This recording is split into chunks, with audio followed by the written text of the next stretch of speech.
Magandang gabi po sa ating lahat. Pakibati ang katabi nyo, gandang gabi. Mabuti, mayroon tumawag sa akin. Ang akala ko po 8 ang start. Sorry, nag-enjoy ako doon sa ating dinner. Inubos ko po eh. Talaga ang natira sa plato ko, yung buto lang ng manok eh. At always thankful for the blessings of God. Sino rito excited kay Lord? Parang mas marami tayo ngayong taon, ano? Palakpakan natin si Lord. Hallelujah. Alright. Sino sa inyo ngayon lang nadalo ng Aldersgate? Taas nga ang kamay. Oh, we have a good number, oh. Wow, we are so happy that you're here. I trust ganito po yan, ha? Ang pagkakilala sa mga tao ng Aldersgate, gutom kay Lord. So I trust that you came here kasi gutom kayo kay Lord. Amen? Mahirap po napupunta tayo sa isang event nang hindi tayo gutom kay Lord. I always say this, hunger is the currency of heaven. Ang ibig sabihin, kung may gusto ka na i-avail ng mga blessings galing sa langit, kinakailangan gutom ka. Yun lang naman yon. Dahil ang pangako ng ating Panginoong Jesus, blessed are those who hunger and thirst for righteousness. And we all know that Jesus Christ is our righteousness. So if you're hungry and thirsting for Jesus, He promises He will fill you up. Amen? Sabi mo yung katabi mo, bubusugin ka ni Lord. Sabi mo, walang sinabi yung fried chicken. Although masarap ha, inuulit ko, masarap. At natuwa ako, pero ibang klase pong mambusog si Lord. Amen. Alright. Parang lumiit yata ako. Pwede ba natin itaas to? At ayaw ninyo rito, ito, syempre. Salamat po ng marami. Bishop, DS, ano ba? Monsignor. Alright. Alright. Salamat po ng marami. Dito lang ito. Diyan ka lang. Kagagalaw. Okay. Nung minessage po ako ni Ate Olive, asking if I can be available for Aldersgate this year, at binigay itong temang ito, stepping into God's glory. Everybody say glory. Wala po, tapos na ang usapan. Ang totoo niyan, mayroon ako na pangarap, alam ni Ate Lolet ito. Matter of fact, I think siya yung proponent ng pangarap na ito. Ang pangarap niya, wag na raw akong tumanggap ng mga imbitasyon. Probably because she gets to see me every now and then na pagod o kailangan magpahinga. But then I'm always reminded of that assignment that I got from the Lord, which is to spread revival and to raise up an army of healers. Gustong-gusto ko yun. Raise up an army of healers from ordinary believers. So every time a door would open, talagang pinapasok ko ito. Every time there is, lalo na pagka it's a denomination that's requesting for my ministry, I tend to say yes dahil na ang hinahanap ko ay yung pinakamarami na mai-impact ng mga buhay at sa ganun, mapabilis din natin ang revival sa ating bansa.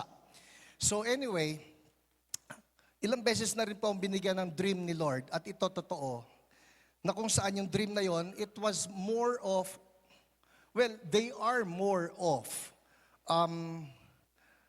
directional and at the same time, rebuke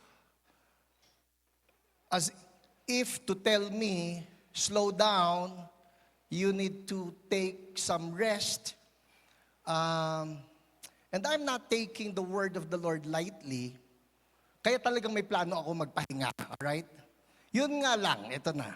Nung sumulat si Ate Olive at ibinigay yung temang ito, stepping into God's glory, when I read that word glory, sabi ko, Lord, hindi ko kayang humindi because this is what I am longing for. This is what my whole being cries out for. I want the glory of God. And when we step into God's glory, I'm telling you that there can be no human agenda that can come in. Because in God's glory, we become so aware of who we are, our smallness, our filth, our nothingness in the presence of an awesome God. Kaya ito pag-uusapan natin ngayong gabing ito, stepping into God's glory, we should not take it lightly as just, well, it's just another theme that we can talk about.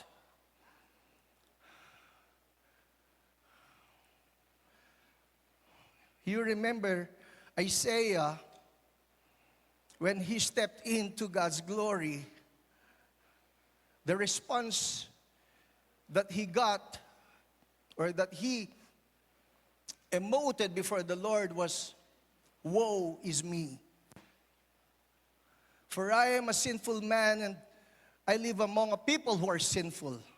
I am a man of unclean lips, and I live among a people of unclean lips." So here we are, and we're declaring before God, Lord, gusto namin pumasok sa glory niyo eh. Now let me just shift gears here. Makikita natin in the Old Testament that when it comes to the people of God approaching the glory of God, you remember the Israelites, when they saw that God was like a consuming fire from afar, they pleaded with Moses, "Moses, ikaw na lang ang lumapit. Tapos kung anong sabihin ni Lord, sabihin mo na lang sa amin. Ikaw na lang ang spokesperson namin. Hindi namin kaya dahil natatakot kami. Baka matupo kami ng apoy ng Diyos."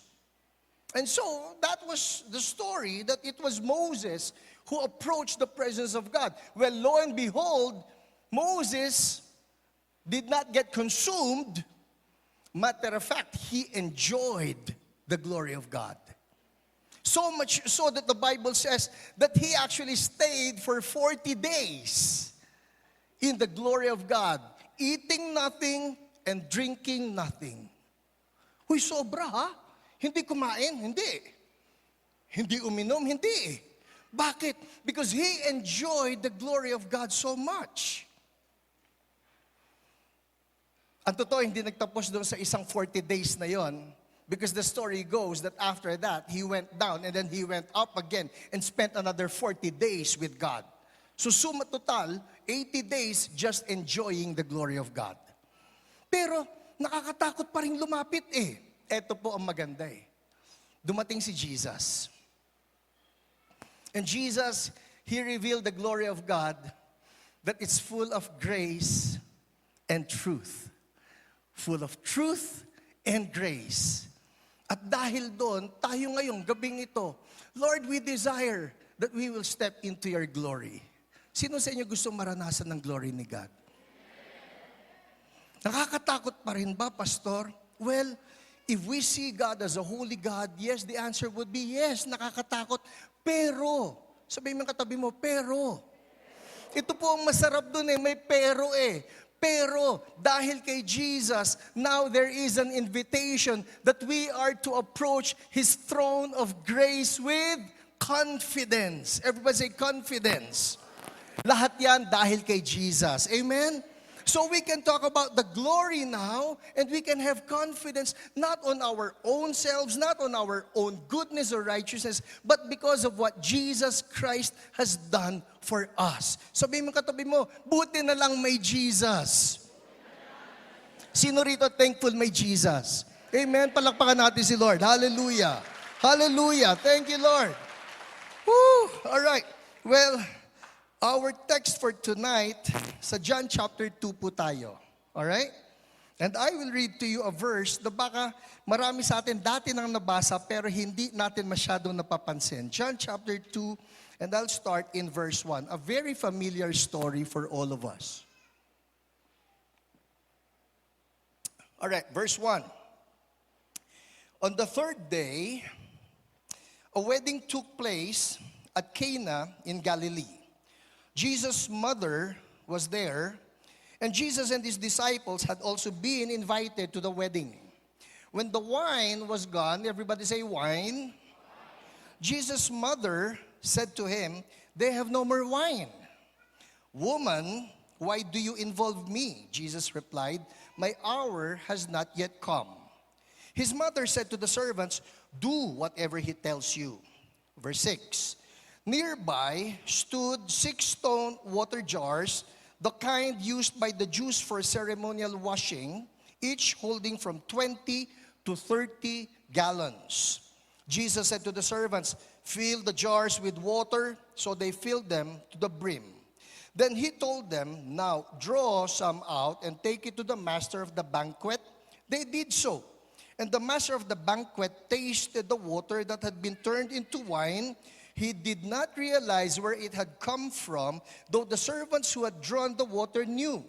Then he called the bridegroom aside and said, "Everyone brings out the choice wine first, and then the cheaper wine after the guests have had too much to drink. But you have saved the best till now." Verse 11, ito yung gusto kong i-highlight. Ang sabi rito, what Jesus did here in Cana of Galilee was the first of the signs through which he revealed his... that was the first sign through which he revealed his glory, and his disciples believed in him. That was the first time that he revealed his glory. Tanong, gusto bang i-reveal ni Lord ang kanyang glory? Yes.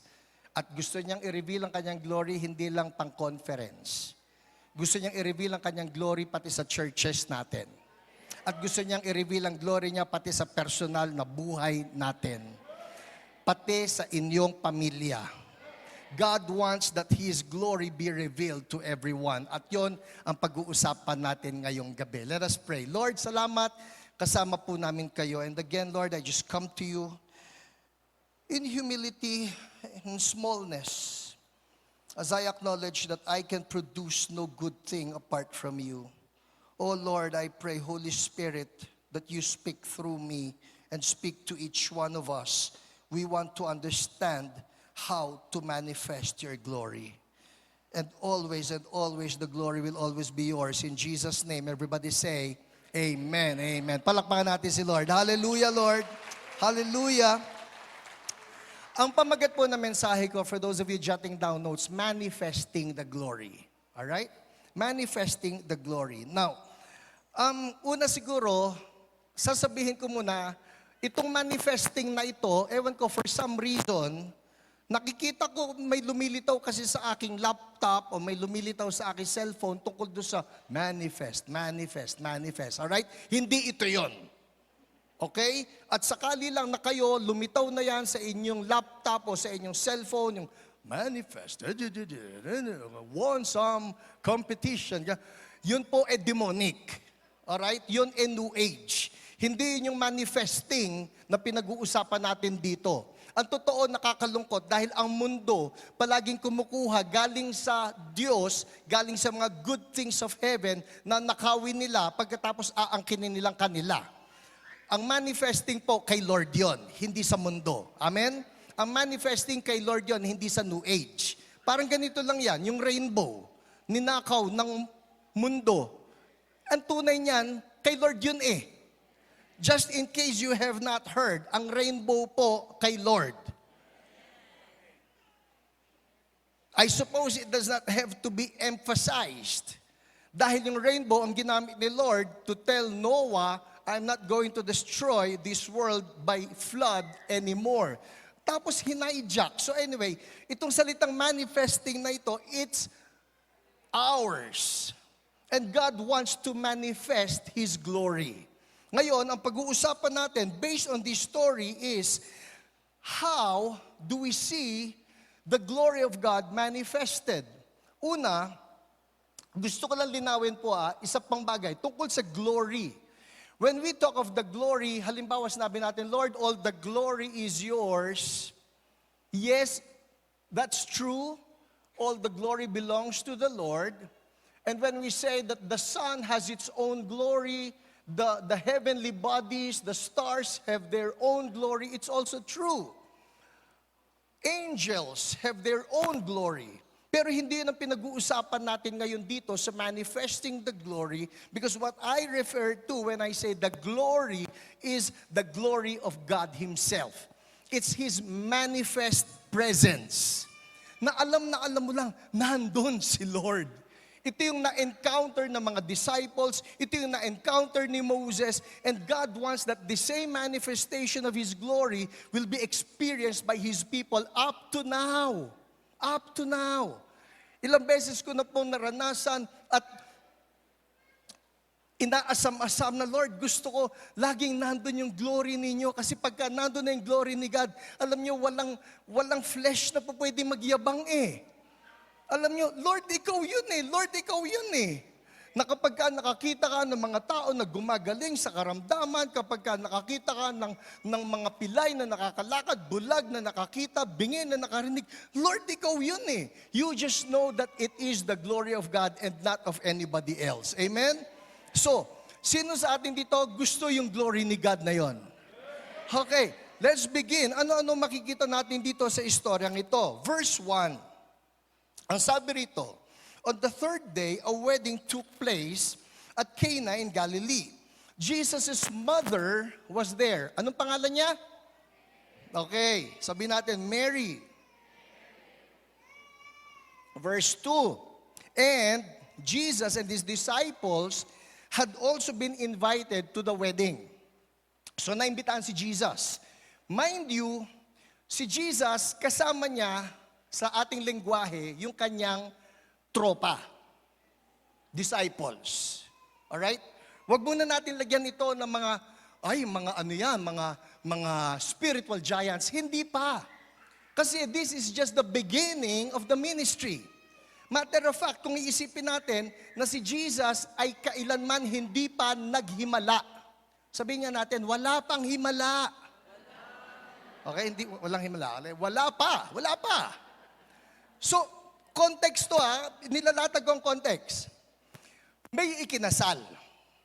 Yung ikinasal, inimbitahan si Mary. Yung ikinasal, inimbitahan si Jesus kasama yung kanyang tropa. Imbitado, punta sila ron. Nobody knew that Jesus was a miracle worker. Tama? Kasi nga, wala pang himala. Inimbitahan lang si Jesus. Siguro makikikain din ng fried chicken. O ng roast beef, o nung gelatin at ng mushroom soup. Okay? Na-memorize no? Alright? So, walang alam tungkol kay Jesus. Imbitado lang siya. Pero may nangyari dito Verse 3, when the wine was gone, Jesus' mother said to Him, they have no more wine. Now, we all know how significant wine is, lalo na po sa Hebrew culture. Importante ang wine in celebrations like this. As to why Mary approached Jesus, naubusan, ilagay natin sa konteksto natin, Jesus naubusan ng Coke. Alright? Naubusan ng iced tea. Noon naman, wala naman 7-Eleven sa kanto We're talking here of saan tayo kukuha. And it could mean na itong pamilya ni groom mapapahiya. Ay kapos, ay kinulang, ay bitin. But as to why Mary approached Jesus, it baffles me. Bakit? What did she expect from Jesus? Tell me, anong inaasahan niya from Jesus? Una, wala pang ang himala. Hindi niya alam na miracle worker si Jesus. Hindi pa niya alam. Pero fast forward, they have no more wine. Sagot, verse 4, woman, why do you involve me? Pangit sa Tagalog to Ginang, ayokong sumausaw. Ginang, wala akong paki. Bisita rin ako. Alright? Pero tingnan ninyo ito Hindi pa natapos doon. My hour has not yet come.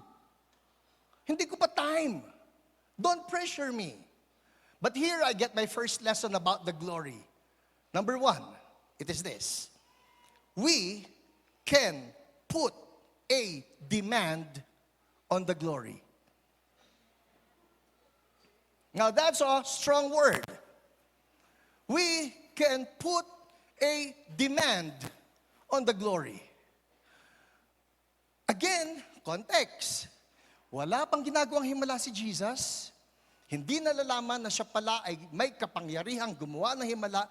And yet, Mary approached him and says, they have no more wine. Now, significantly, wine in the Bible is actually symbolical of Holy Spirit. And there come times in our personal lives, and there come times, even in our churches, admittedly, when we know we have run out of wine. Na kung saan parang yung sinabi ng naglalabas, nagluluwal ng kanyang sanggol, and she knows that the Ark of the Covenant has been stolen and taken away, and she cries out, "Ay kabod! The glory has departed." There come times in the life of the church when we know that there's no more wine. We're just running on fumes. Magsisimba tayo, dadaanan natin ng ritual, magkakantahan tayo, kumpleto ba yung banda? O kumpleto naman, may acoustic tayo, may lead, may bass, meron tayong drums, ayos naman. Nagha-harmony naman yung praise and worship okay naman. O kumpleto tayo, may tambourine dancers tayo The works, kumpleto tayo. But the question would be, is the fire still there? Is the glory still there? They have no more wine. And that could be one of the saddest verdicts that we can ever hear from God about the church. They have no more wine. Aanhin mo ang mga handa. Meron kang ang kare-kare. Meron kang ang crispy.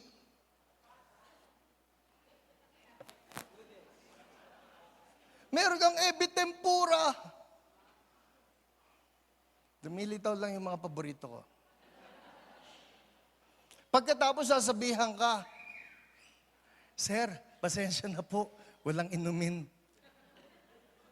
Kanyang ko.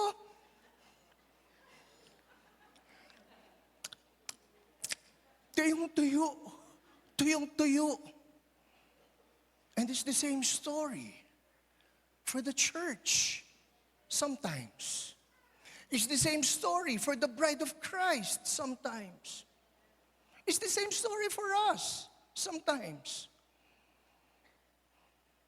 We can actually do church. Alam niyo ba yun?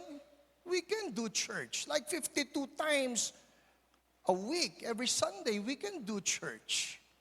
I can preach. Every Friday night, I do it. Nakakatuwa, may mga bumati sa akin. "Pastor, nanonood kami ng Hiyo." That's good. Gumaling po ako sa Hiyo. Praise God. Nag-comment po ba kayo? Hindi po. Okay. Kasi ako, pag hindi kayo nag-comment, hindi ko kayo mababate. So mag-comment kayo. Opo. I mean, it's good. Meron kaming midweek service. We call it Hunger Night. Because it's supposed to be a night when we're still hungry for God. We can go through the works. We can still have all of the services. But the question would be, is the fire still there? Is there still wine that can satisfy the thirst of the people? Yun yung lapit kay Jesus Sabi kay Jesus, "Nak, wala nang inumin. They have no more wine. They have no more wine. Woman, why involve me?" Now, that would have sounded disrespectful or rough. And probably sometimes nandun tayo, "Lord, Wala ka bang pakialam sa amin? But I want you to know this. Those prayers, Lord, we need you. Lord, we're desperate. Lord, you need to come. Lord, kundi mamamatay ang church. Jesus hears. And He will come and He will come through. Kasi sa kwentong ito, kung ang titingnan mo lang yung dialogue, mukhang naisnab si Mary. Matter of fact, yung pagkasabi sa kanya, hindi naman sinabi sa verse 4 na, Mommy, why do you involve me? Hindi. Woman. And sometimes we may feel that, Lord, nandito ka pa ba? Lord, are you still with us? Lord, are you still in our movement? Lord, yung vision na binigay mo, that there will be a national revival, are you still there? And probably we're thinking in our hearts na parang ang sagot yata sa Hiram, why do you involve me? And probably you're thinking, mukhang si Lord wala na eh. Mukhang si Lord wala nang pakialam eh. Pero ito po maganda eh. Sometimes we feel that, sometimes we think that, but something about our God is that He will never turn His back on His promises. And when He says, ask, it will be given. Seek, you will find. Knock, the door will be opened. In short, you ask Him for revival, He will give you revival. Hallelujah! Hallelujah! Somebody shout, hallelujah! And that's putting a demand on the anointing. Ito po ang tandaan natin. Itong anointing, itong glory, sometimes I get to use those words synonymously. God really wants that we press in. Lord, pengi. Lord, pengi. God really wants that for the church. Sometimes it may sound like parang ang kulit ko na eh. Parang wala naman nangyayari pero ang kulit ko na eh. May nangyayari po. Back in 2006, a prophet prophesied over me. The name is James Goll. I still remember. Sa Pasadena po ito sa California. And when I attended that particular conference, one of my requests to the Lord was this. Lord, kung talaga pong gusto niyo akong pumunta ron sa conference na yon, one of my favors that I'm asking for is James Goll will prophesy over me. Sino sa inyo kilala si James Goll? Alright, Google nyo na lang balang araw, okay? James Goll is a world-renowned prophet, like crazy man of God. When I use the word crazy, I mean that in a good sense. He's like out of this world, kakaiba. So, nung gabi pong yon, it was the last night of the conference and I was thinking, parang libo-libo ang mga tao doon sa conference na yon. And there was just no way that I could approach him. Kasi po sa Amerika, meron silang protocol eh. Kapag ka mga speakers, the speakers are seated right here, halimbawa, right here, and nobody can just approach them. May mga Howie boys yan. May mga malalaki na mga escort. At yung escort nila talaga pong malalaki. Para sa Pilipino, ako po matangkad-tangkad na because I stand like 5'9" pag nag-straight body ako. Yung mga kanilang security, mga ganyan. Alright? So yung lalapit ako na parang, I just want to be prayed for by the prophet James Goll. Parang, no, you cannot approach him. Parang, umalis ka na.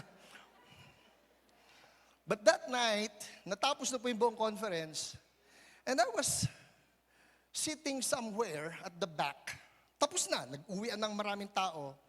Lumapit po sa akin yung anak ni Che Ann. I don't know if you know Che Ann. Pero si Che Ann would be the host of that entire conference. And the name of the daughter is Mary. Mary approached me. Now, Mary is half Filipino. Sabi sa akin, hey, Pastor, how are you? I'm good. How did you find the conference? Oh, it's good. It's really good. Anything that I can do for you? Actually, there's something that you can do for me. Yes, what is it? I prayed to the Lord that if I really am to go to this conference, which I did, that James Gall should prophesy over me. Oh, okay, no worries, come, follow me. So ang ginawa niya, kinawakan niya ako, come.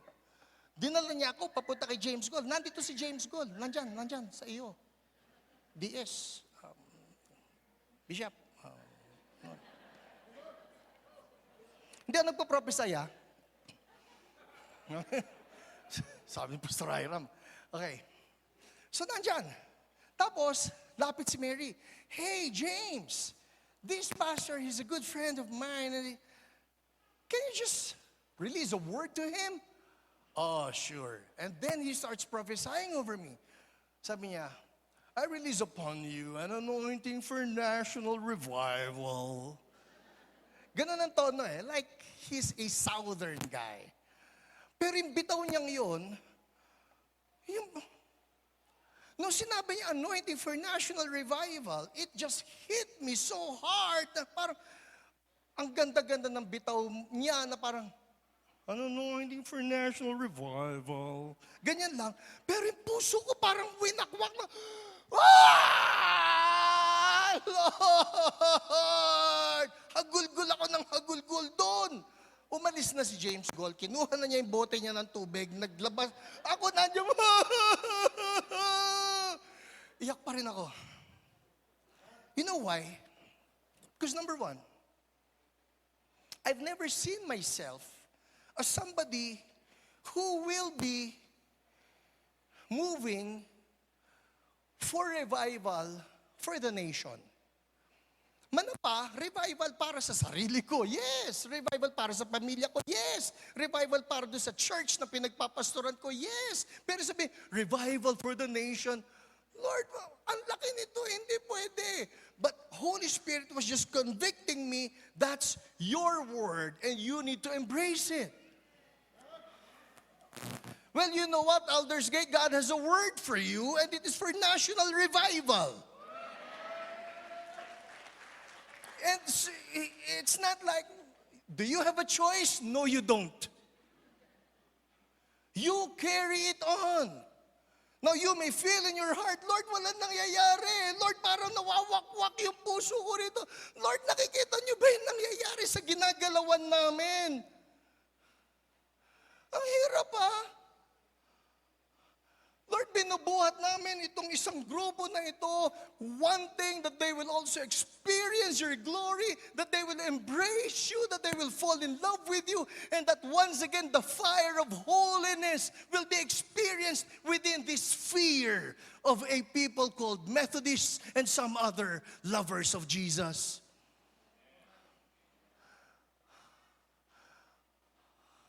Lord, parang nawawakwak yung puso ko. And we feel like there's no more wine. There's no more wine. You know what I did immediately after that word was released to me? The following morning, pasok ako sa Yahoo. Kinuha ko yung email name, nationalrevival@yahoo.com. That's my email address. Ba't ko ginawa yun? It is to remind me every time I reply to someone, ay ako nga pala, I'm praying for national revival. I'm praying for national revival. I'm praying for national revival. And it's the same assignment I believe that God has given to you, Aldersgate. You are praying for national revival. National revival. National revival. Wala nangyayari, Pastor. Meron po. Akala nyo lang. Wala. Pero may nangyayari. The mere fact that we are seeing this number today means something is happening in the heavenlies. And it's going to amount here on earth as it is in heaven. Amen? Palakpakan natin si Lord. Hallelujah! Woo! Thank you, Lord. So that's number one. We can put a demand on the glory. How? We pray. We pray. Yung pong salita ni Mary dito, it may not sound like a prayer, but she was talking to Jesus, right? Tama ba? Tama ba? Was she talking to Jesus? Kausap niya di ba? Anong tawag natin pag kausap natin si Jesus? That's prayer. Mary was praying, Jesus, there's no more wine.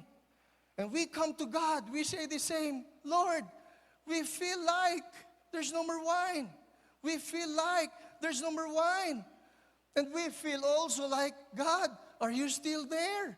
Ito yan Huwag tayong umasa sa nararamdaman natin. Kasi kung minsan yung nararamdaman natin, deceiving Parang walang revival. Ba't ganun pa rin yung miyembro ko? Tigas ng ulo. Bakit ganun pa rin yung board? Bakit ganun pa rin? Ba't ganun pa rin si pastor? But something's happening. Something's stirring up. Sabihin mo yung katabi mo, may niluluto ang langit. Who likes that word? Who likes that word? Ito yan pagka naluto yan, magkagulatan na lang tayo. Hallelujah! Hallelujah! Woo! All right, let's move on. Second lesson here. Andar tayo So sabi ni Jesus, woman, my hour has not yet come. His mother, verse 5, said to the servants, do whatever he tells you. Kakaiba ito. Dahil nagsabi si Jesus, pakialam ko. Don't involve me. Alright? Don't involve me. Talikod si Mary. Kung ano sabihin niya, gawin niyo Hindi ba niya narinig yung sinabi ni Jesus? Don't involve me. Kung ano sabihin, gawin niyo. It's like Mary knew the heart of Jesus. And you know what? You know how to know what's in the heart of Jesus? You have the Word. You have the Word.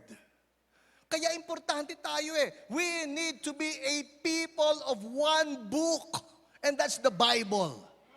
We need to know what the promises are so that regardless of what's going on, regardless of what people say, regardless of the political climate, even in the church, ito po yan Hindi yan ang aking pinapakinggan.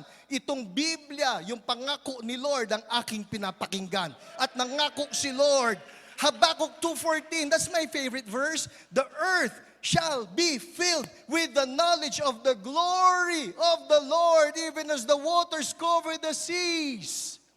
The earth will be filled. Everybody say, filled. Isulat nyo lang sa notes nyo, Habakkuk 2:14. Alright? I want you to meditate on that. Kasi ito po yan Nalulungkot ako when I get to hear preachers basically limiting the truth of that verse into a millennial kingdom reign. Balang araw, the earth shall be filled with the knowledge of the glory of the Lord. Balang araw. Who says it has to be balang araw? When we talk here of salvation for our nation, when we talk here of people getting healed from their sicknesses and diseases, when we talk here of people being delivered from their demonization, we don't think in terms of siguro balang araw. We always think of sana mangyari na ito in our day, in our time. Tama? It's the same for that verse as far as I'm concerned. Prayer ko yun, Lord, let it happen. Let it happen, not in the by and by. Let it happen in our day, in our time, that the earth shall be filled with the knowledge of the glory of the Lord. Ito lang ngayon, how would you like if this whole place will just be filled with the knowledge of the glory of the Lord? We're not just talking here of, may sermon tungkol sa glory. Hindi sermon. The knowledge, the experiential knowledge, naranasan ko.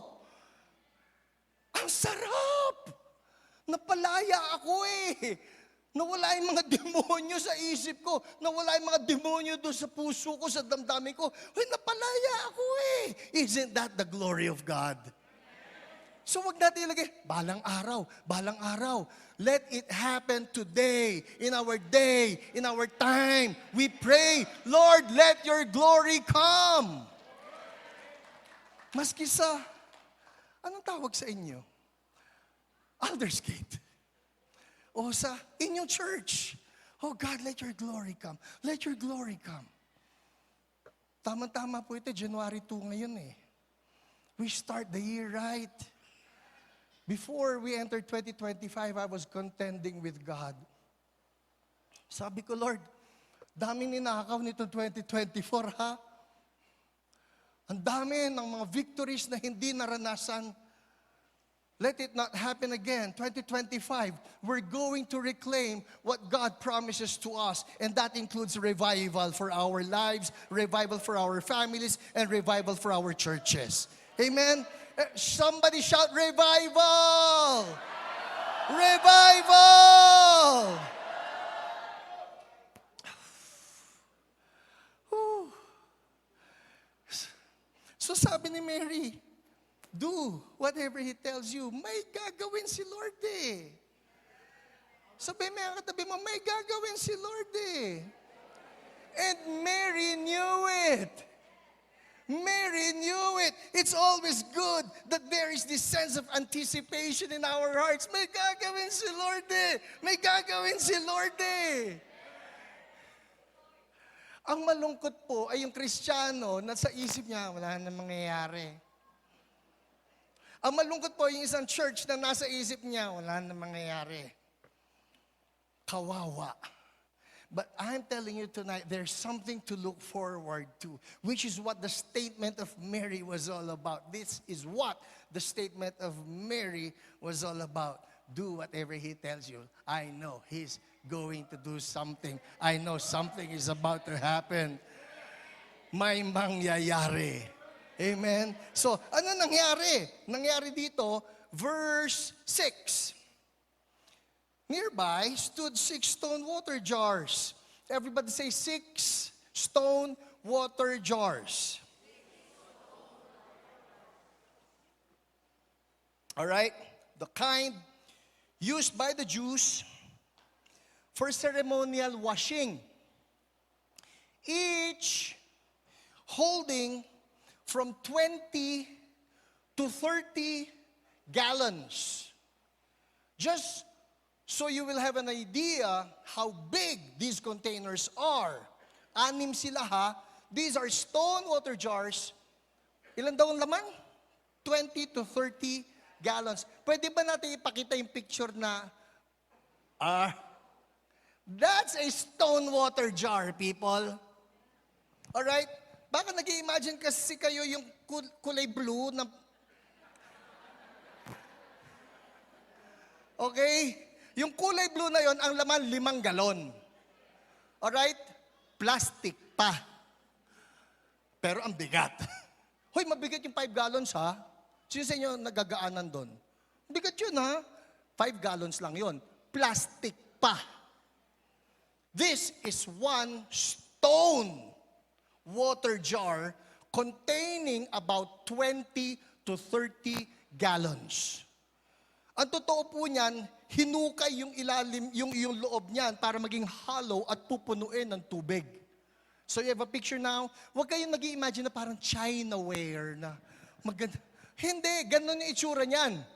Okay, andar tayo. May ganung stone water jars. Verse 7, Jesus said to the servants, what? Fill the jars with water. So they filled them to the brim. All right. Number 2 lesson. Number 2 lesson about the glory. God uses ordinary vessels for His glory. How ordinary can you get? Wala, Wilkins ba yan, Pastor? O Summit ba yan? Hindi, ano yan? Semento, Konkreto, bato. Ano yan? Walang tatak. Hindi man lang welch. Hindi eh. Pero yun ang pinuno. And that's a powerful message to each one of us. Who wants the glory here? Who wants the glory here? Who would have thought? Pwede doon ilagay yung wine. Pwede doon. Who would have thought? Pwede ilagay yung glory sa loob natin? Christ in you, the hope of glory. Hallelujah! Hallelujah! Na, I'm amazed. Lord, paano niyo ako magagamit? Babalikan ko yung kwento yung kay James Goll, ha? I release upon you an anointing for national revival. Gusto ko sumagot eh. Pastor James, I'm just a little pastor from a little church in the Philippines. I'm not known to anybody. Kumbaga yung sinasabi ng psalmist, I'm just a small worm. I'm nobody. But God loves using nobodies. He loves using those who think of themselves, wala akong ibubuga, hindi ako marunong mag-preach, hindi ako anointed, wala pa ako napag-pray na gumaling. Perfect candidate ka for the glory of God. Hallelujah! Hallelujah! Ang gustong-gusto ni Lord, yung mga taong walang ibubuga. Kasi nga naman, kung may ibubuga ka at maganda yun nangyari, ano sasabihin mo? Siyempre, well, to begin with, Lord, wala akong ibubuga eh. Kung narinig niyo po yung prayer naming mag-asawa before we came here, sa kwarto, that's my confession. Lord, alam niyo, wala akong ibubuga eh. And up to now, I still say that to you. Wala akong ibubuga. Wala akong kayang pagalingin. Wala akong demonyong kayang utusan. Kung ako ang tatanungin niyo, para lang ako si Noro Honor. Ngayon may bago na, si Aisel Santos. Walang himala. Sabi ni Lord, yan ang kailangan ko. Para pagka nagkahimala, alam ng lahat, hindi siya, kung hindi ako yung kumilos doon. Hallelujah! Hallelujah! I mean, have you ever taken a look at the picture of John Wesley? Nakita niyo na ba si John Wesley? Yung picture man, huwag niyo sabihin, nakita kami na nakasalubong ko na, just up. Si John Wesley ng Methodist movement, all right? I cannot say of the Methodist Church because before there was a Methodist church, John Wesley already died. But John Wesley is a small guy. Tapos yung hati ng book niya nasa gitna, planchado yun. Eh. Ni-ruler yun. But he is a man of small stature. Small guy. Who would have thought that guy would be used by God to bring about revival in England and then crossing the Atlantic, bringing revival to the United States eventually, and eventually bringing revival to the whole world, even as he declared, the world is my parish. But who would have thought? Kilala ko yan, yung maliit na lalaki, yung nandun, yung gano'n, yung hati yung buhok, ganyan. Matter of fact, you compare John Wesley with George Whitefield, who was the more eloquent preacher. A good friend of John, but the better preacher. They say that George Whitefield had a very booming voice, so much so that when he preaches, he can enthrall like 10,000 people will just listen to him without the benefit of a microphone and sound system. Booming voice, and everybody at the back can still clearly hear his voice.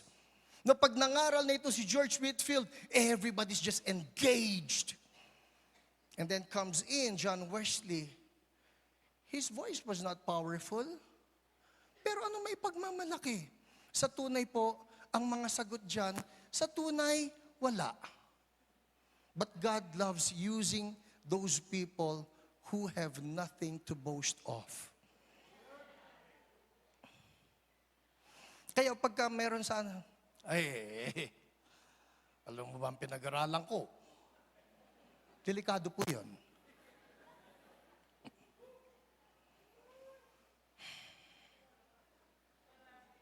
Ilan na napagaling ko? Delikado po yan. Ilang demonyo na lumayas? Lumayas kaya?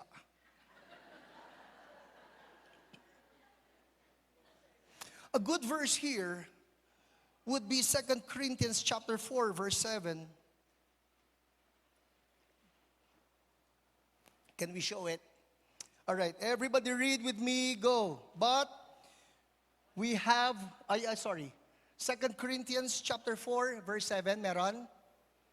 Ay, wala. Okay, I'll read it to you. But we have this treasure. We have this treasure. Everybody say treasure. In jars of clay, to show that this all surpassing power is from God and not from us. We have this treasure. What treasure? That's the glory.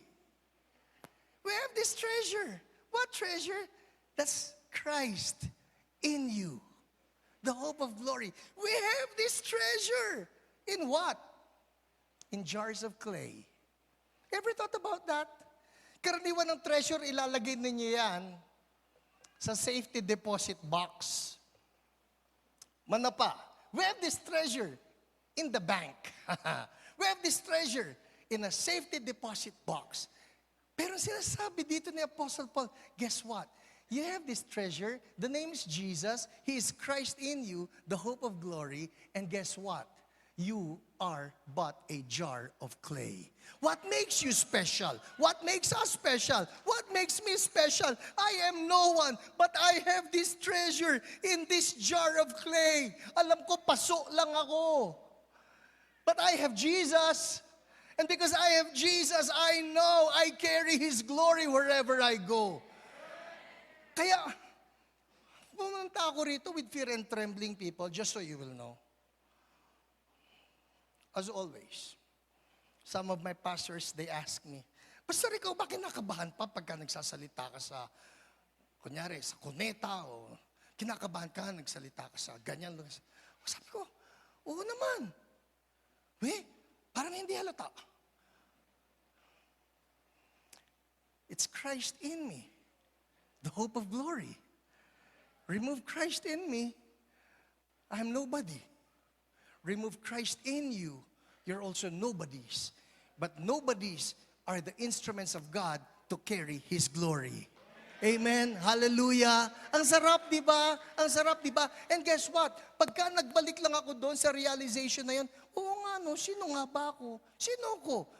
Ako si Hiram. Sino si Hiram? Wala. Isang ngek-ngok. Apart from Jesus. But in Jesus, I am complete. In Jesus, I am a child of God. In Jesus, I have been adopted into sonship. And I cry out, Abba, Father. And I have all of the treasures of heaven at my disposal. But I remain to be a jar of clay. But I have this treasure. And this treasure is something that the world desperately needs. So anong gagawin ko? Diyan ka lang, Jesus, ha? Diyan ka lang, Jesus, ha? Hindi. Sabi ni Jesus, pakawalan mo ko, Hiram. Pakawalan mo ko. Gusto ko magpagaling ng may sakit. Gusto ko magpalayan ng mga sinasapian. Pakawalan mo ko, Hiram. Kasi mga may depression, gusto kong bigyan ng joy. Pakawalan mo ko. Gusto kong magbigay ng revival sa mga churches. Hallelujah! And so what do? Sige na nga, Lord. Christ in me, the hope of glory. I will let you loose in the church. And that is what makes each one of us a revivalist. Sabi mo katabi mo, revivalist ka. Hallelujah! Hallelujah! Hindi kayo nagpunta rito para lang makinig sa sermon o para lang mas ang sarap sa Baguio, promise. Lalo na kanina umulan, ha? Malamang po, mas malamig mamaya. Pero that's even beside the point. We're here because we want to learn more about Jesus, embrace Him, let Him consume us some more with His glory para pagbaba natin kung saan man tayo pupunta, dala-dala natin yung glory na ito, and then we become instruments of revival wherever we go. Amen? Hallelujah. Somebody shout, revival! Woo! Hallelujah! Ang sarap-sarap, di ba? Si Jesus gumamit ng isang Pedro. Sino si Pedro? Yung mangingisda na kakaiba. Ginamit niya yun. Yung mangingisda na ng taga ng tenga nung si Malchus. Sa tunay po naniniwala ako, si Peter yung nangangarap na maging sundalo. Yun nga lang doon sa karanasan na yun, sabi ni Jesus, talagang mangingisda ka. Saan ka naman nakakita yung makikipaglaban? Ang pinangarap, matagpas ko lang ang tenga nito. Hindi niya tinatarget yung tenga. He was going for the kill. Ay, tenga. But God used him. God used him to lead the church in the first part of the book of Acts. God loves using ordinary people. And you're looking at yourself and you're thinking, Panginoon, magagamit mo ba ako? Itong gustong-gusto ko eh. Si Philip, ginamit ni Lord eh. You remember Philip? Who remembers Philip? Si Philip po, the way we remember him was that, hindi ba siya yung deacon? Hindi ba yung, he's one of the deacons that was selected by the church in Acts chapter 6. He was one of the deacons. Pero nalilimutan natin kasi ngayon parang, deacon yan. Ang literal po na meaning ng deacon from the Greek word diakonia is a table server. Ano papel mo sa church? Deacon. Ano ibig sabihin nun? Yung pagkatapos na kayong kumain, kukuhanin ko ng mga plato nyo at lilinisin ko na yung table. That's a table server. Because you remember, the issue back then was that the Grecian Jews were not being prioritized. The Hebraic Jews were being prioritized. And they were complaining, bakit ganon may discrimination? And so the apostles thought, sige na nga, magkuha tayo ng mga diakonia, table servers. So anong papel nila? Mag-serve ng pagkain. Kanina may mga nagsiserve sa atin. Yun po ang mga literal na diakonia. Well, guess what? That diakonia, that table server, was used by God to bring about a mighty revival in Samaria. Na kung saan ang sinasabi ng Biblia, there was great joy in that city because the demonized were being set free and those who were sick were being healed. And who was used by God? Ay, yung nagligpit ng table. Gustong-gusto ni Lord yung mga ganun tao. Sa totoo lang, ang masarap po ay ang church na kung saan ang lahat ng tao, ang tingin nila sa sarili nila, wala silang ibubuga. Dahil yun ang gustong-gustong gamitin ni Lord. Amen? Palakpakan natin si Lord. Hallelujah. Thank you, Lord. Alright. Finally, andar tayo. So, anong ginamit ni Jesus para i-display yung glory niya? 6 stone water jars. Hindi siya Corel. Hindi rin siya Coleman. Adobe. Ano yung adobe? Bato-bato. Verse 7. So Jesus says, fill the jars with water. So they filled them to the brim. Then he told them, now, draw some out and take it to the master of the banquet. And they did so. And the master of the banquet tasted the water that had been turned into wine. He did not realize where it had come from. Though the servants who had drawn the water knew. Hindi niya alam. Hindi niya tinanong, saan nyo nakuha to? Kala ko naubos na ang wine. Ay, doon po sa lagayan ng mga panghugas ng paa. Ano? Galing po doon sa mga panghugas ng paa. Papahinamin niyo ako galing doon. Hindi niyo ba kilala ko yung master of the banquet? If you were the servant, all right? Or if you're one of the servants. Kasi servants yan eh. Sabi ni Jesus, sige, okay? Punuin nyo, punuin nyo. So they fill them to the brim. Ang bait nila. Sabi mo katabi mo, ang bait nila. Actually, ito po yung pangatlo ha. This is the third point here. Who wants to see the glory of God? Who wants to see the glory of God? Number 3, lesson. Obedience is necessary. You want to see the glory of God, you cannot be a disobedient child of God. You want to see the glory of God, kung ano sabihin ni Lord, sundin mo. Minsan kasi nakikipagtalo pa tayo kay Lord eh. Sinabi na ni Lord eh. Sabi ni Lord, nakikita mo yan? Yan. Sino po Lord? Yan, yung mismo nasa harapan mo. Ito ba Lord, yung may malaking bukol dito sa panga niya? Oo, yan mismo. Ay Lord, wag po. Kasi nabalitaan ko, 2 weeks to live na lang yan. Lord, ang gamitin mo, si Pastor Dave Sablan, yun, anointed yun. Pero Lord, wag ako. Lord, i-assign mo ko doon sa, sino rito masakit ang ulo? Pagpe-pray kayo, masakit ang ulo. Pero Lord, yung may malaking bukol, hindi ko yung kaya.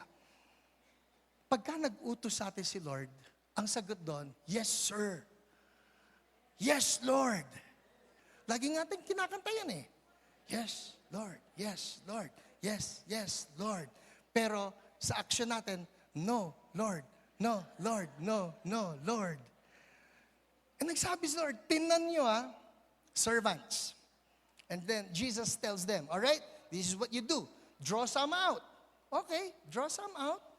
Naglabas sila, draw some out. What's next? Take it to the master of the banquet. By this time, even the servants did not know that water has turned into wine. Di nila alam yun. Inutusan lang sila. Dalhin niyo sa master. Siguro nasa isip pa nga huhugasan namin yung paa ni master. Dinala. So, binigyan. They did so. They did so. That's powerful. They did so. Tanggalin ninyo yung salitang they, ipalit niyo yung pangalan niyo. Hiram did so. Oh. Olive did so. Kaloy did so. Yung bang, sumunod eh. And anyari. Sumunod. At tapos, ito po yan eh. Doon lang sa pagsunod mo malalaman kung ano ang mangyayari. It's not like all right, Lord, sige, susunod ako. Pero anong mangyayari? Huwag ka na una sa script. Sino sa inyo may nakasabay na nanonood ng pelikula, tapos yung kasama mo, ay alam ko yan, ito yung killer. May kilala kayong ganon? Ako may kilalang ganon. Ay, minsan katabi ko pa sa kama. Sasabihin niya, ay, alam ko na.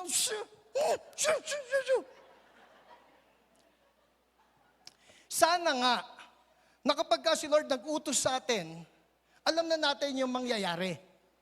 Pero hindi eh. Nung sinabi sa akin ni Lord, sige, tanggapin mo yung imbitasyon. Salita ka pa rin dyan sa Alder's Gate. Okay, Lord, because I love the theme. It's about the glory of God. I love the glory of God. I love the glory of God. I love the glory of God. Ang tanong, alam ko bang may mangyayari? Hindi. Na hindi ko nga alam ko. Ano yung sermon ko eh. Pero si Lord, puro promises lang eh. At tayo naman, bilang mga anak niya, kumakapit lang naman sa promise eh. Sabi ni Lord, these signs will accompany those who believe. They will drive out demons in my name. O Lord, sabi mo They will place their hands on the sick, they will get well. Lord, sabi mo So what do you do? Lord, sabi mo So what do we do? Lord, sabi mo And I did so. So susunod lang tayo. Sabi mo katabi mo, susunod lang tayo. Eto po, I'll tell you this. Walang himala kung hindi tayo susunod. Pero kung susunod tayo, may himala. Amen? Dahil ang hinihintay lang naman ni Lord, sumunod ka. I love the story of Mel Tari. Who has heard of Mel Tari? Okay. Si Mel Tari po, he wrote this book. The title is Like a Mighty Rushing Wind. He's an Indonesian. And during the time when God just moved in powerful signs and wonders in doing revival in Indonesia, Mel Tari was right smack center of the whole thing.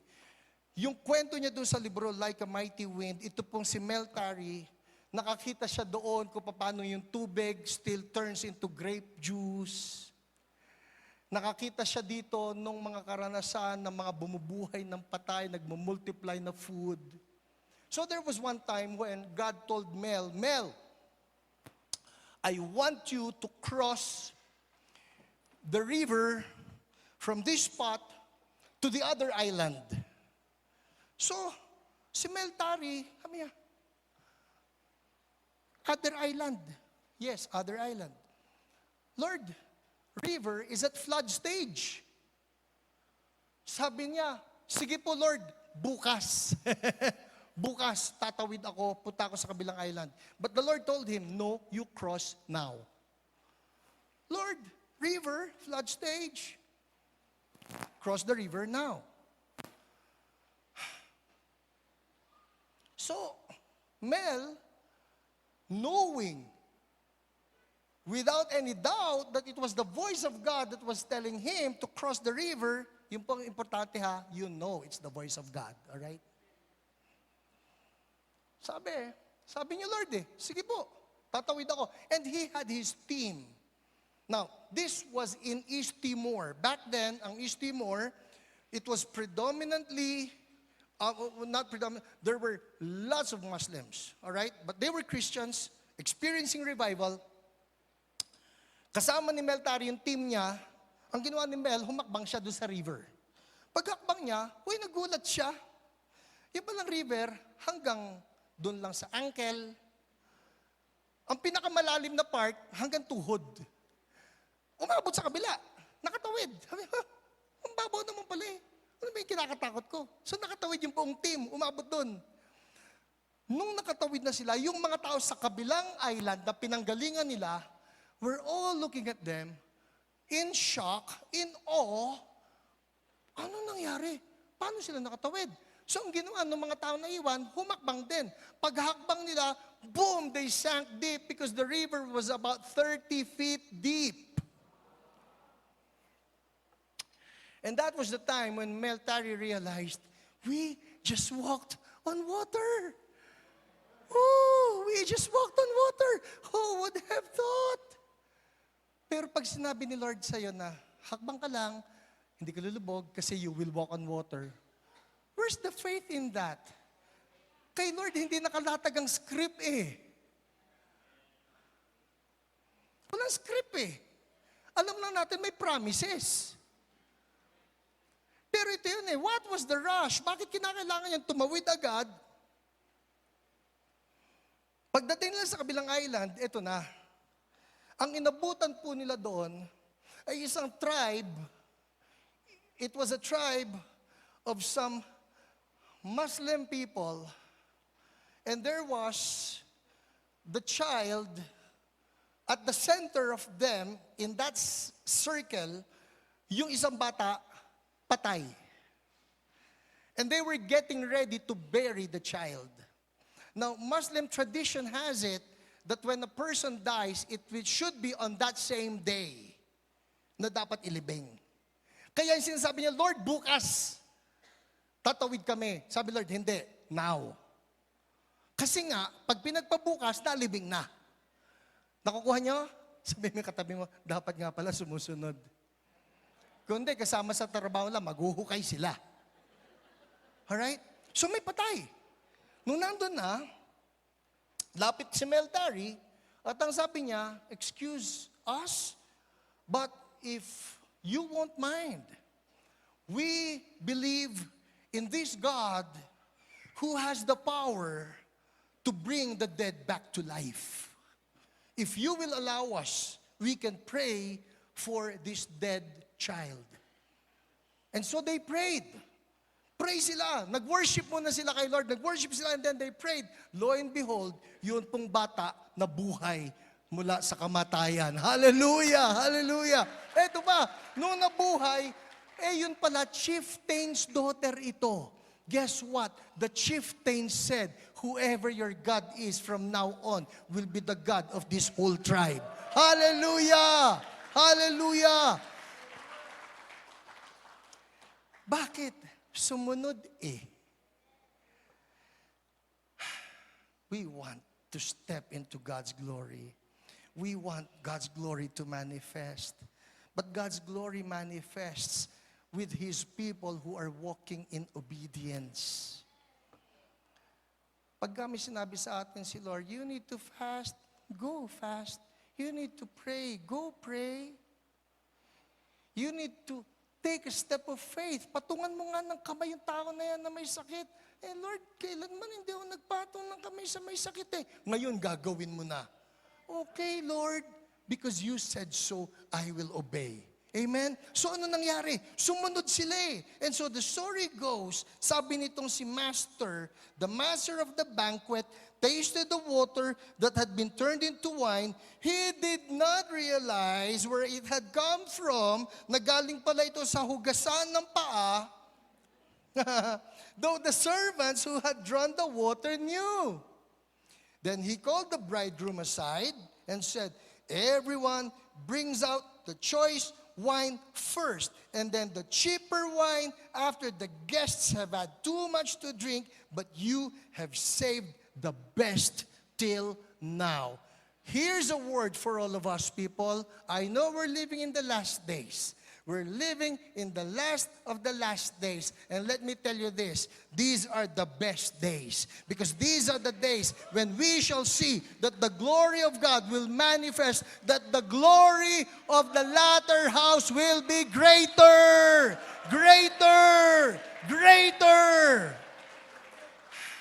Pinag-uusapan natin, buti yung panahon ni John Wesley. Buti yung panahon ni John Wesley.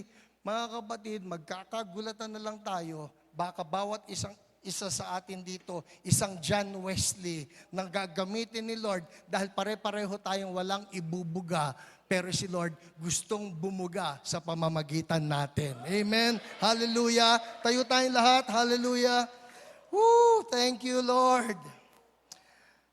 What Jesus did here in Cana of Galilee was the first means through which He revealed His glory.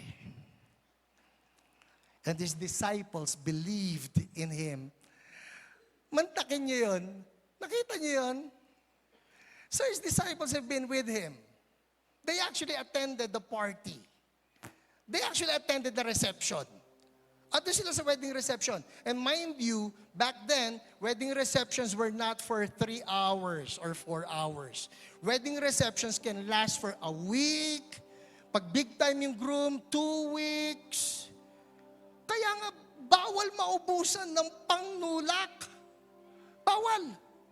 Pero ito na When Jesus manifested His glory, it says here, His disciples finally believed in Him. Ano? Wait, andali. Kala ko disciples. Oo nga. Pwede mo ipakita rito yung verse 11? Alright? Sabay-sabay tayo rito ha. Tingnan ninyo ito. Verse 11, and this is what it says. Aldersgate. Okay, there. Verse 11. Basahin natin sabay-sabay. Go. What Jesus did here in Cana of Galilee was the first of the signs through which He revealed His glory. And nabasa niyo ba yun? So all along they were believing? No. But they were disciples. And His disciples believed in Him. Sometimes it takes an encounter with the glory of God before someone can move beyond just being mentored in the church. Hoy, disciple ako ha. Naproseso na ako. But have you encountered the glory? This should explain why there are so many believers who have a shallow walk with God, because they have not encountered the glory. Have you ever realized why all of the apostles of the Lord, tanggalin lang natin si Judas, but have you ever realized that all of the apostles of Jesus, and I would say the disciples of Jesus, were all willing to lay down their lives for Jesus? Maski ipakain mo pa yan sa leon, maski sunugin mo pa yan, burn at the stake, maski ikulong mo pa yan, maski hagupitin mo pa yung likod yan, they were all willing to die for Jesus. Why so? They encountered the glory. There's something about the glory. There's something about the glory. Hindi ko pwedeng talikuran si Jesus eh. Naranasan ko na eh. It goes beyond just mental assent. Hindi ito, ang dami ko nang alam, dami ko nang alam. Minsan po, dami na nating alam, pero hindi pa natin na-encounter ang kalwalhatian ng ating Panginoon. So, this new year, let it be our prayer. Lord, I want to encounter your glory again in my life. Taas natin dalawang kamay natin. Hallelujah, Jesus. Hallelujah, Lord. Hallelujah, Jesus. Oh, Jesus. Lord, you are more than just a teaching. You are more than just a sermon. You are the living Word of God. You are the Son of God. And you are living in our hearts. Oh, Lord, forgive us. Kasi Lord, pinababaw namin ang amin pong pagkaunawa tungkol sa aming pagsunod sa inyo. Oh Lord, you are more than just verses. You are God yourself. And we're so thankful that you have allowed yourself to live in our hearts, Christ in us, the hope of glory. Oh Lord, we want to take good care of you. We want to take good care of you. Pwede ba patong lang natin kamay natin sa puso natin? Sabihin natin to, Christ in me, the hope of glory. Oh Lord Jesus, I am so thankful that you reside in me.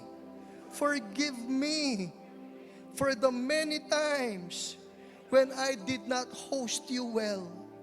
Oh Lord Jesus, may I long for you. May I love you.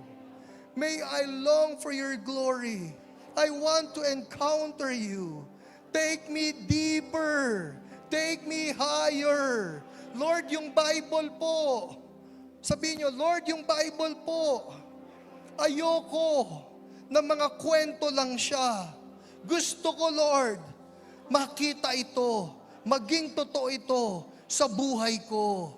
When there are healings in the Bible, let me move in healing too. When there are deliverances in the Bible, let there be deliverance in my life too. Use me, Lord. Lord, wala akong ibubuga. But you are Christ in me, the hope of glory. And so, Lord Jesus, I make a decision from here on, use me to host you, host your glory well, to bring about revival wherever I go. In Jesus' name, amen, amen, amen. Somebody shout, hallelujah! Woo! Thank you, Lord. Thank you, Lord. Now, just very quickly, alam natin nandito si Jesus eh. And He wants to use each one of us. So right now, if I can just use a bit more time, okay lang. Because after this, sa last day ninyo, magbababaan kayo, babalikan kayo ng church. I don't want that the glory will just be some additional head knowledge for us. I want that each one will be a channel of the glory of God. Yun bang mag-step out in faith lang tayo, hahakbang tayo na, Lord, sige nga, gamitin mo ko. Hindi ko alam kung ano yung ending ng script, pero Lord, sige nga, hahakbang ako sa pananampalataya. Alright? So, as I end, I want to activate you. Because Christ in you is the hope of glory. Wala pong superstar dito na dapat si pastor lang ang pwede mag-pray. Hindi. Bawat isa sa atin, Christ is in us, the hope of glory. What I want you to do right now, get a partner. Lalaki sa lalaki, babae sa babae. Very quickly. Mas maganda po kung hindi niyo masyadong kilala yung ka-partner ninyo. Alright? Mas maganda yung hindi niyo masyadong kilala. Get a partner. Pwede kayong umalis sa silya ninyo, lumayo kayo. Maski pumunta kayo sa ibang tayo, hindi niyo kilala. Lalaki sa lalaki, babae sa babae.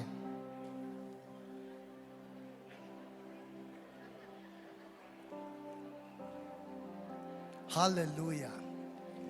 Dapat may ka-partner ha, wag tatlo. Bawal yung tatlo, dapat dalawa lang. Okay? Sinong wala pang partner, bibigyan ko kayo. Hindi kailangan lifetime partner yung hinahanap mo, kaya ka natatagalan eh. Alright?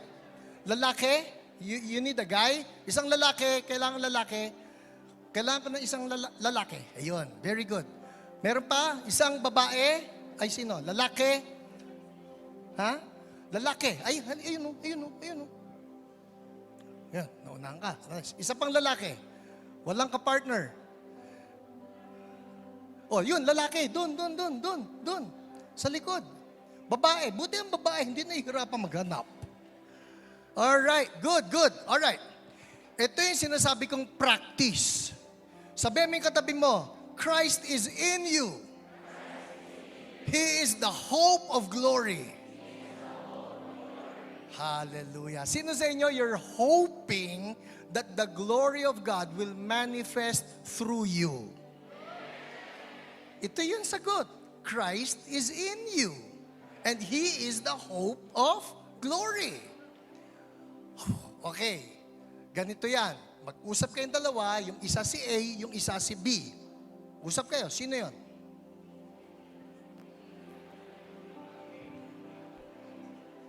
Alright? Okay. Sino A? Taas kamay. Sino B? Siyempre, yung kabila. Alright. Ganito ang gagawin natin. Practice to. It may be real, it may not be. Pero tanungin mo siya, meron ka bang sakit na gusto mong ipag-pray ko? Alright?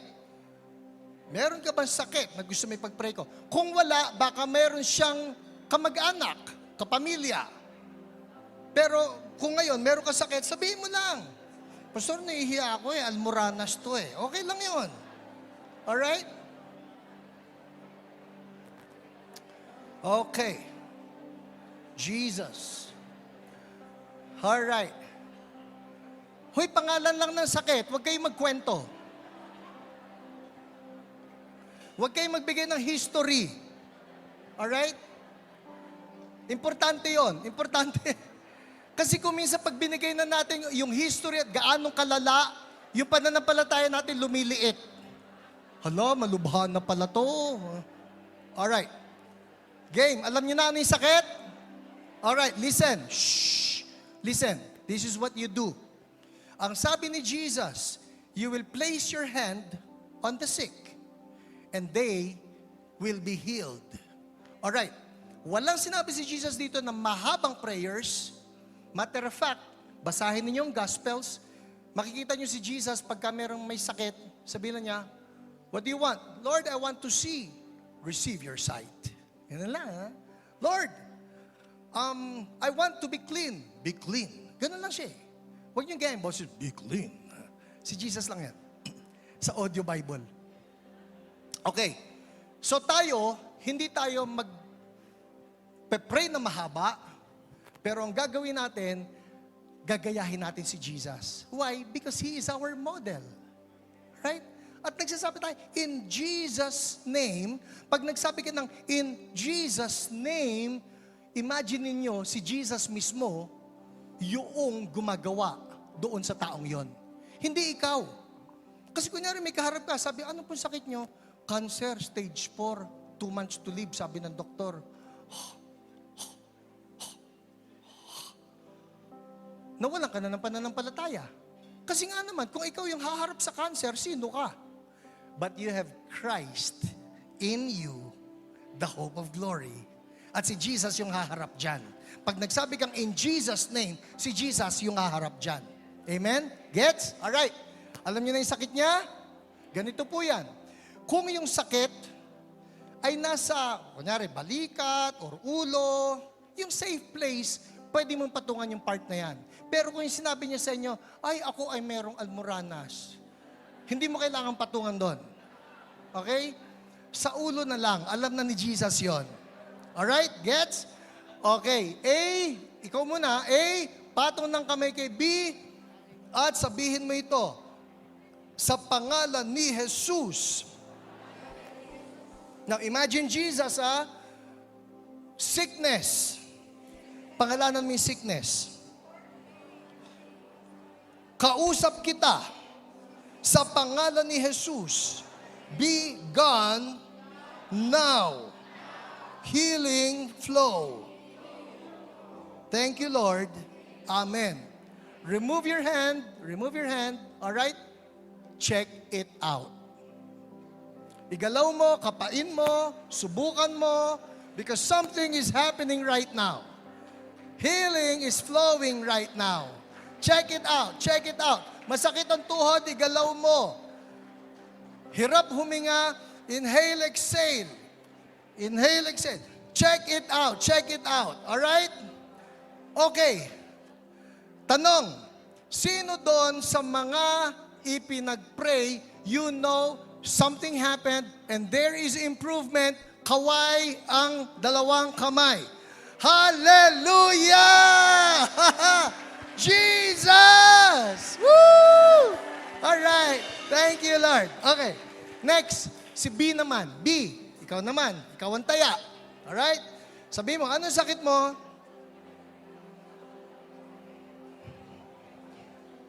Anong sakit mo? Tanungin niyo muna. Walang magpe-pray. Walang magpe-pray. Tanungin niyo muna ano yung sakit. Alright? Dahil ang susunod natin gagawin, kakaiba. Naalala nyo, si Jesus po iba-ibang pamamaraan ng pagpapagaling. Yung isang bulag, sinabi lang niya, receive your sight. Di ba? Yung isang bulag, sabi naman niya, sigurado ka bang bulag ka? Yes, Lord. O sige. Yun na niya ni Jesus. Uy, hindi nga nakikita. Yan na. Wala sa script yung gano'n. Okay, akin lang yan. So, ang gagawin natin ngayon, dito kay B, ikaw ay nagpe-pray, no? Maglalaway na. Hindi. Alright. Hindi. Pero ito yan. At ito po yung paborito ko talagang gawin. In most of the healing conferences that I do, I always activate this. What the Bible says, that a cheerful heart is good medicine. And that the joy of the Lord is our strength. Kaya nyo bang mag-hold ng secret? Wag na, okay na. Hindi na bali. Powerful po ito. That a cheerful heart truly is good medicine. So I'll teach you something. I always do this. And I've seen how true the Word of God is. May ginagawa kami, ang tawag ko ron, faith laughter. Alright? Hindi fake laughter, faith laughter. Everybody say faith laughter. Ano yung faith laughter? Ito po yan. Kasi usually when we laugh, it's because there's something funny. Di ba? May magandang joke. Pero may sakit yung kaharap mo. Masakit na nga eh. Pero, ito pong faith laughter is when we release the joy of the Lord. Now, the joy of the Lord is not based on some happenings in your life. It's just based on His goodness. May isa akong kwento. Okay lang ako. 2 minutes na lang. 2 minutes and 1 hour, sorry. May tumawag sa akin isang church member. Sabi niya, Pastor, pakiusap lang po kasi si Utol. Nasa ospital, ayaw na siyang hiwain ng mga doktor. Bakit? Sabi ko, kasi po yung dati niyang sugat, dati po siyang naoperahan, yung kanyang intestines, butas-butas ito. Alright? He was wounded. Nabarel. So, butas-butas ang intestines. Pastor, si Utol ibinalik after so many years. So, gumaling na ito doon sa mga gunshot wounds. But after so many years, na-reinfect. And so, through, I think, MRI or ultrasound, isa doon, nakita nila na yung bituka niya ay totally infected, dugo-dugo saan-saan, butas-butas kung saan-saan, at nana-nana kung saan-saan. And so the doctor said, your brother has less than 24 hours to live. Hindi namin pwedeng hiwain dahil baka yung paikamatay niya. So punta ako. Sabi ko, sige, pupunta ako dyan. Punta ako sa ospital. Nakita ko siya. Sabi ko, kumusta na? Pastor, sinabihan ba kayo ni Kuya? Oo, may sinabi sa akin Kuya mo eh. Sabi po ng mga doktor, ayaw na raw nila ang galawin. Kasi raw, mapapabilis pa. Sige kako. Alam ko yun. Pero, may ituturo ako sa'yo. Faith, laughter. Paano yun? Ganito ha, sabi ko, sabihin mo, ha ha ha. Sabi niya, ha ha ha. Ha ha ha ha ha ha ha ha. Ha ha ha ha. And then he starts laughing. Alright? Sabihin mo, 2 p.m. nung dumalaw ako yun. Sa UST Hospital to. 2 p.m. nung dumalaw ako. Nung natapos dati, dumating na yung KFC, kasi gusto niya ako i-love gift ng KFC. Sabi ko, hindi, sa'yo yan, kakain ka. Pastor, bawal nga ako eh. Basta ako, sino nagugutom dito sa inyan. Ako kasi may lakad pa, alis na ako. So, umalis na ako. Gabi, tumawag sa akin yung kuya. Pastor, si Utol, bakit? Nasa ospital, tumatawa pa rin. Sabi ko, anong balita? Sabi niya raw, tumawa eh. Oo nga, sabi ko.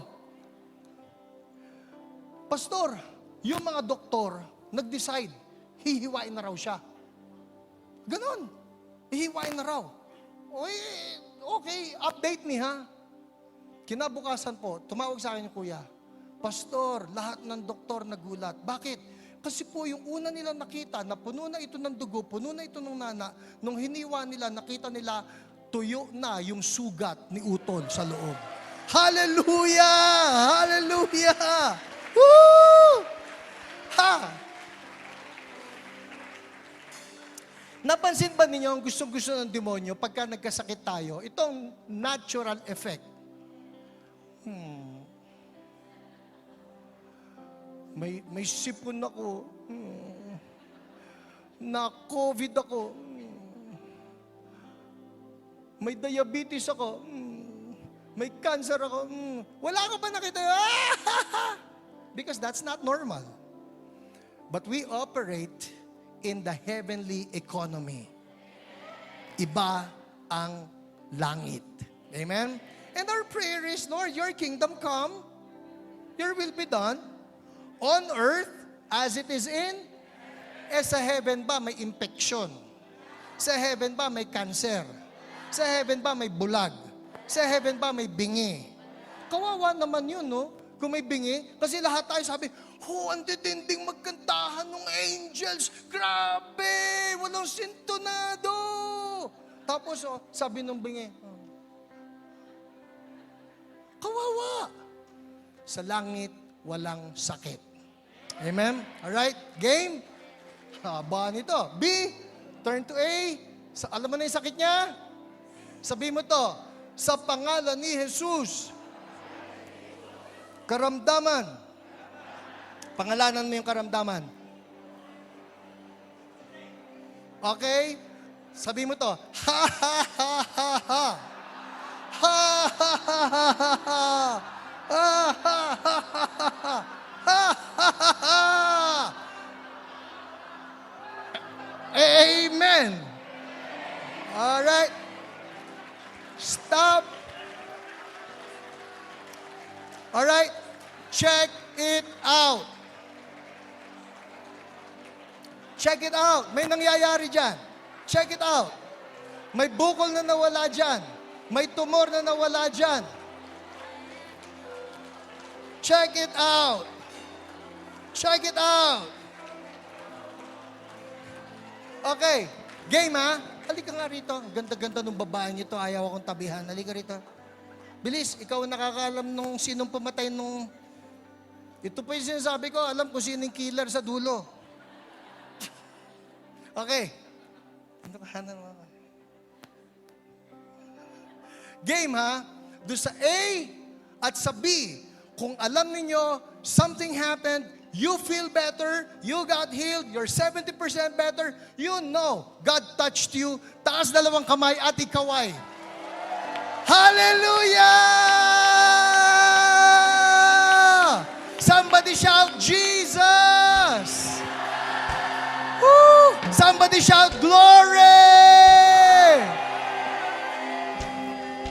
And Lord, we're so careful to say that all the glory and all the honor we bring back to you, for you alone are worthy.